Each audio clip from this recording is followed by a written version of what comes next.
எது வாழையடி வாழையாக வந்து கொண்டே இருக்கிறதோ, ஒரு நதியை போல்.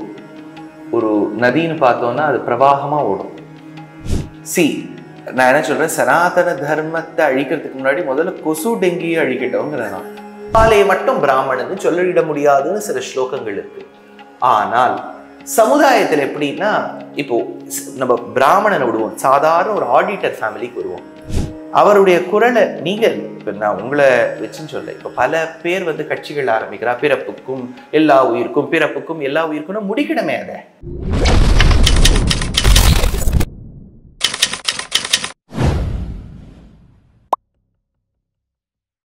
மீடியா நேயர்களுக்கு வணக்கம். நம்மோடு இன்று இணைந்திருக்கும் பிரபலம், பல நாடுகள், பல மாநிலங்கள், பல நாட்டு மக்கள் அவங்களோட ஆன்மீக சொற்பொழிவாற்றி ரொம்ப பிஸியாகவே இருக்கிற ஒரு நபர் நமக்காக நேரம் ஒதுக்கி நம்மோடு இணைந்திருக்கின்றார். அவரை வரவேற்பதில் மிகுந்த மகிழ்ச்சி அடைகின்றோம். பிரபல ஆன்மீக சொற்பொழிவாளர் திரு துஷ்யந்த் ஸ்ரீதர் அவர்கள், வணக்கம். நமஸ்காரம். வணக்கம். நல்லா இருக்கீங்களா? ரொம்ப நல்லா இருக்கேன். இந்த மார்கழி மாதம் நல்ல மாதத்தில் அவங்க சந்தித்தது ரொம்ப சந்தோஷம். சனாதனம்னா என்ன? எது ரொம்ப பழையதோ, எது வாழையடி வாழையாக வந்து கொண்டே இருக்கிறதோ, ஒரு நதியை போல். ஒரு நதின்னு பார்த்தோம்னா அது பிரவாகமா ஓடும். அதுபோல் என்றென்றுமே உலகத்தை ரட்சிக்கும் தர்மங்களின் இணைப்பு, கூட்டு சேர்த்திக்கு சனாதனம் என்று பெயர். இதற்கு பல உதாரணங்கள், ஸ்லோகங்கள் உண்டு. சத்யம் ப்ரூயாத் பிரியம் ப்ரூயாத் ந ப்ரூயாது சத்யம் அப்ரியம் பிரியம் சன அந்துதம் ப்ரூயாது ஏஷா தர்மஹா சனாதனஹா. உண்மையை பேசு, இன்னொருவரின் மனதை புண்படாத உண்மையாக பேசு. அப்படி நீ இன்னொருவரை புண்படுத்த வேண்டும் என்றால் அந்த உண்மையை பேசாமல் இருன்னு சொல்லல, ஜாகிரதையா பேசு. இது ஒரு கருத்து. கண்ணனை பத்தி சொல்லும் போது, ஏச்ச வேதவிதோ விப்ராஹா ஏச்ச அத்தியாத்ம சேதசாஹா தேவதந்தி மகாத்மானம் கிருஷ்ணம் தர்மம் சனாதனம். எவன் ஒருவன் கர்மயோகத்தாலும் ஞான யோகத்தாலும் அதற்கும் அப்பாற்பட்டு இருக்கக்கூடிய பரம்பொருளாக இருக்கின்றானோ அந்த கண்ணனை கிருஷ்ணனே சனாதன தர்மம். பல பல ஸ்லோகங்கள் சனாதன தர்மம்னா என்னன்னு காண்பிக்கும். அதனால சனாதன தர்மம் என்பது அது ஏதோ பிராமணர்களுக்கு மட்டும் உரிய மதம் அன்று, மனிதர்களுக்கு உரிய மதம். மனித நேயத்தோடு நடந்து கொள்ளக்கூடிய ஒவ்வொருவருக்கும் இருக்கக்கூடிய மதம், அதுதான் சனாதன தர்மம். இன்றைய காலகட்டத்தில் ஒரு லாஸ்ட் ஒரு 1000+ இயர்ஸா வெவ்வேறு கட்டங்களில் நமக்கு இன்வேஷன்ஸ் இருந்தது. அதன் அடிப்படையில் புத்தக ரீதியாக நாம் ஹிந்து மதம், ஹிந்துயிசம், ஹிந்து என்று சொல்கின்றோம். அதற்கு இன்னொரு பெயர் தான் சனாதன தர்மம். ஏன்னா சில பேர் இப்ப என்ன சொல்றாங்கன்னா, அதை அழிச்சிருவேன், ஒழிச்சிருவேன், கொசு டெங்கு மாதிரி அமைக்கிடுவேன்றாங்க. அது சாத்தியமா? நான் என்ன சொல்றேன், சனாதன தர்மத்தை அழிக்கிறதுக்கு முன்னாடி முதல்ல கொசு டெங்கியை அழிக்கட்டோங்கிறேன். அதுவே ஒரு பெரிய காரியமா போகும் பாருங்க. வருஷா வருஷம் எவ்வளோ பேர் மலேரியால கஷ்டப்படுறா, எவ்வளோ பேருக்கு டெங்கி வருது. ஸோ அதனால அதெல்லாம் முதல்ல ஒழிக்கட்டும். இதெல்லாம் வந்து பொலிட்டிக்கல் ஸ்பீச்சஸ்க்கு உதவும். 1000 வருடங்களாக எத்தனையோ கஷ்டங்களை சந்தித்த ஒரு மதம் இந்த மதம், ஹிந்து மதம், சனாதன தர்மம். நம்ம எந்த கோவில்கள் எல்லாம் தமிழகத்துக்கு பெருமைன்னு கொண்டாடுகின்றோமோ அத்துணை கோவில்களும் ஆக்கிரமிப்புக்கு உட்பட்டது. ஸ்ரீரங்கத்தில் ஒரு 700 வருஷத்துக்கு முன்னாடி 1323ஆம் ஆண்டு உல்லு கான் என்கின்ற முகமது பின் துக்லக் படையெடுக்கும் போது எத்தனையோ வைணவர்கள் பகவானை சம்ரட்சிக்க வேண்டி உயிர் துறந்தார்கள். மதுரை மீனாட்சி அம்மன் கோவில்ல எத்தனையோ மண்டபங்கள் தகர்க்கப்பட்டது. ஒரு 400-500 வருஷங்களுக்கு முன்னாடி ஹம்பி விஜயநகர சாம்ராஜ்யம் விழும்போது ஹம்பி மாநகரில் எத்தனையோ மண்டபங்கள், அதை உடைக்கிறதுக்கே 6 மாசத்துலேருந்து 1 வருஷம் ஆச்சான். நளந்தா என்கின்ற பல்கலைக்கழகத்துல எரிக்கப்பட்ட அந்த ஓலைச்சுவடிகளின் அந்த புகை ஆறுவதற்கு 6 மாதங்கள் ஆயிற்றான். இவ்வளவு கஷ்டங்களை அனுபவித்த மதம் இப்போ ஒருத்தர் 2 பேர் சொல்றதுனால அழிஞ்சுடுமா? பார்க்கலாம். அவங்க என்ன சொல்றாங்க அப்படின்னா, எல்லா ஜாதிக்குமே இது பொதுவானதா இல்லை அப்படின்ற மாதிரி. இப்போ நீங்க பார்த்துருப்பீங்க ஒரு பெரிய சர்ச்சை. ஆனால் கருவறைக்குள்ள போக முடியலை. இந்த மாதிரிலாம் வந்து இதில் நிறைய பாகுபாடு பார்க்குறாங்க அப்படின்னு சொல்கிறாங்க. அது எப்படி? இப்போ உங்களுக்கு தெரிந்தவரை நான் எந்த வர்ணத்தை சார்ந்தவர்? நான் உங்களுக்கு தெரிந்தது வைணவம். வைணவம்ங்கிறது ஒரு வழி, வைஷ்ணவ சம்பிரதாயம், விஷ்ணுவை பற்றுவது.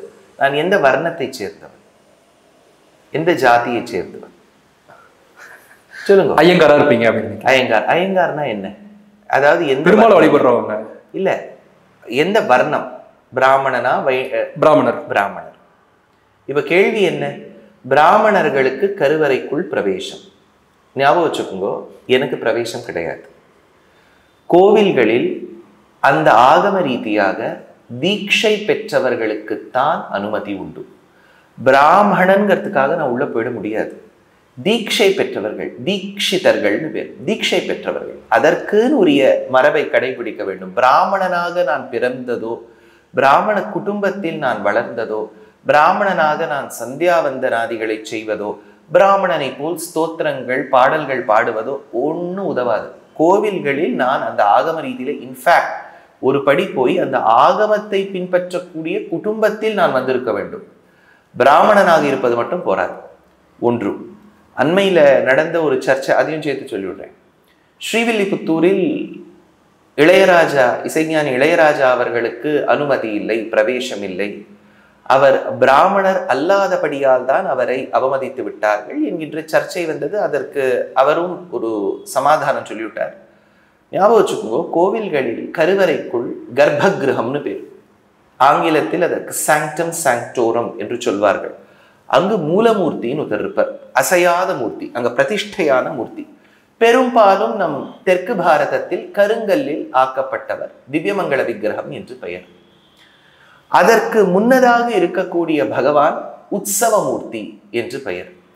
அவர் புறப்பாடு கண்டருள்வார், வீதி புறப்பாடு, உற்சவங்கள்லாம் நடக்கும்போது எங்கெல்லாம் போகணுமோ போவார் பெருமாள். பொதுவாக கோவில்களில் கர்ப்ப கிரகத்துக்குள்ளேயே மூலவரும் இருப்பார், உற்சவரும் இருப்பார். அதனால கர்ப்ப கிரகத்துக்குள்ள பிரவேசம் இல்லை, உங்களுக்கும் சரி எனக்கும் சரி. சில திவ்ய தேசங்கள்ல, பாண்டிய நாட்டு திவ்ய தேசங்கள்ல, ஸ்ரீவில்லிபுத்தூர், வானமாமலை, திருக்குறுங்குடி, அந்த மாதிரி இடங்கள்ல சில சமயங்கள்ல உற்சவ மூர்த்தியை அர்த்த மண்டபத்துக்கு எழுந்தருள பண்ணுவதுங்கிற ஒரு வழக்கம் உண்டு. இது சில ஆகம ஸ்லோகங்கள் இதுக்கு அனுமதி கொடுக்கின்றன. இந்த அர்த்த மண்டபத்துக்கு வரும்போது உற்சவர் இருக்கக்கூடிய, எப்படி மூலவரும் உற்சவரும் ஒரே கருவறையில இருந்தாலோ அர்த்த மண்டபத்துக்கு உற்சவர் தான் வர முடியும். ஏன்னா மூலவர் கர்ப்பகிரகத்துல தான் இருப்பார். அப்போது அந்த கோவிலில் ஆகம ரீதியாக தீட்சை பெற்றவர்கள், அதை தவிர்த்து திருதண்டி முக்கோல் தரித்த சன்னியாசிகளை தவிர்த்து வேற யாருக்கும் பிரவேசம் கிடையாது. பெருமாள் அர்த்த மண்டபத்துக்கு வந்துட்டார்னா, இப்போ ராமானுஜர் ஆச்சாரியன் அவர் ஆண்டாளின் ஒரு ஆசையை நிறைவேற்ற வேண்டும் என்பதற்காக 100 தடா முழுக்க அக்காரவடிசிலும் வெண்ணையும் சமர்ப்பித்தார். அந்த உற்சவத்துல ஆண்டாள் அர்த்த மண்டபத்துக்கு வரைக்கும் வருவது ஒரு வழக்கம். அப்போது எனக்கும் அனுமதி இல்லை, உங்களுக்கும் அனுமதி இல்லை, இசைஞானிக்கும் அனுமதி இல்லை. ஒரு தப்பு கோவில்கள் என்ன பண்றாருன்னா, இதெல்லாம் வாய் வார்த்தையா வச்சுருக்கா. அங்க ஒரு போர்டு போட்டுடுறது பெட்டர். உற்சவர் அர்த்த மண்டபத்தில் இருக்கும் போது அர்ச்சகருக்கும் யதிகளுக்கும் தவிர வேற யாருக்கும் பிரவேசம் இல்லை. அதை யாரா படிச்சா உள்ள போக மாட்டாளே, அந்த போர்டு போடாததுனாலதான் ஒருவேளை போகலாமோன்னு நினைச்சிருக்கலாம். அவ்வளவுதானே ஒழிய ஏன் பிரவேசம் இல்லை என்பதற்கு இதுதான் காரணம். இது பிறப்பின் அடிப்படையால் வருகின்றதா, வளர்ப்பின் அடிப்படையால் வருகின்றதா என்று கேட்டால் ஓரளவுக்கு சிலது கலந்து வரும். இப்போ பிராமண குடும்பத்தில் ஒரு குழந்தை பிறந்து விட்டால் வாஸ்தவமா சாஸ்திரம் என்ன சொல்றது, பிறப்பால் அவனை பிராமணன்னு வாஸ்தவமா சொல்லிட முடியாது.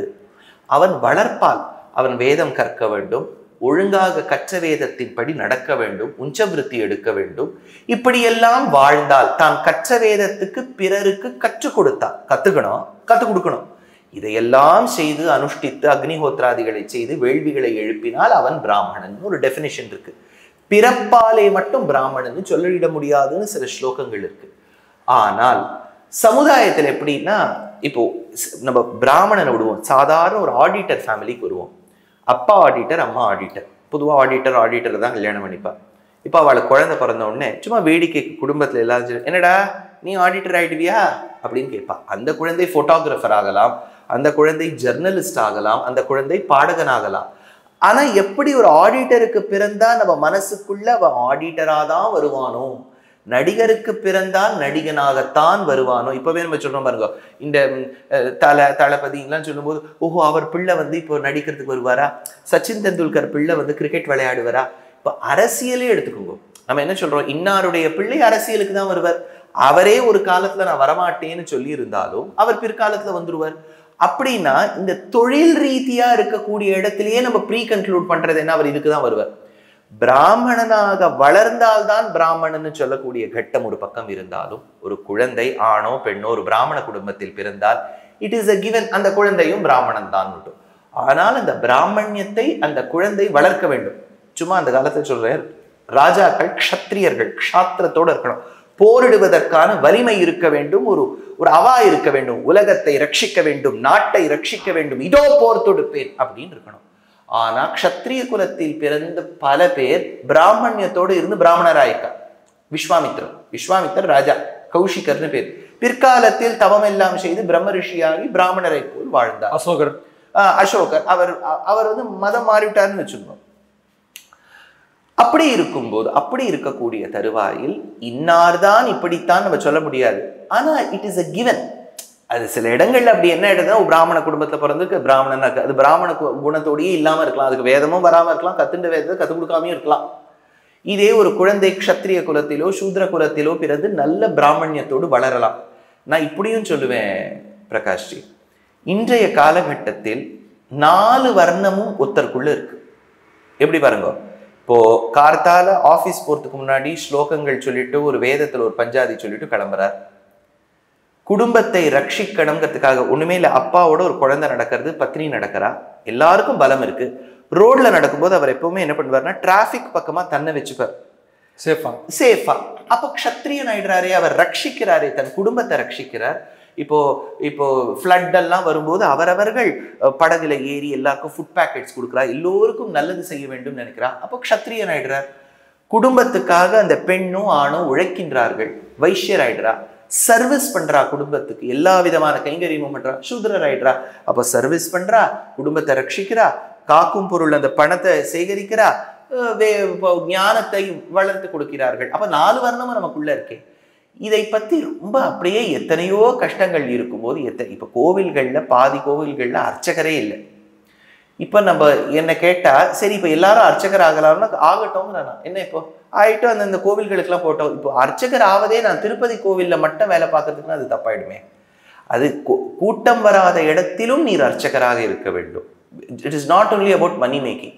இன்னொன்னு, வீம்புக்காக எந்த ஒரு ப்ராஜெக்டையும் எடுக்கக்கூடாது, ஒரு நல்நோக்கத்தோடு எடுக்க வேண்டும். நான் என்ன சொல்றேன், யாரெல்லாம் இதை மேடை பேச்சுல பொலிட்டிக்கல் சர்க்கிள்ஸ்ல பேசுறாளோ செய்து காமிக்கட்டும்ங்கிற ஒரு 10 வருஷம் ஒரு வேத பாடசாலையில போய் படிச்சு காமிக்கட்டும்.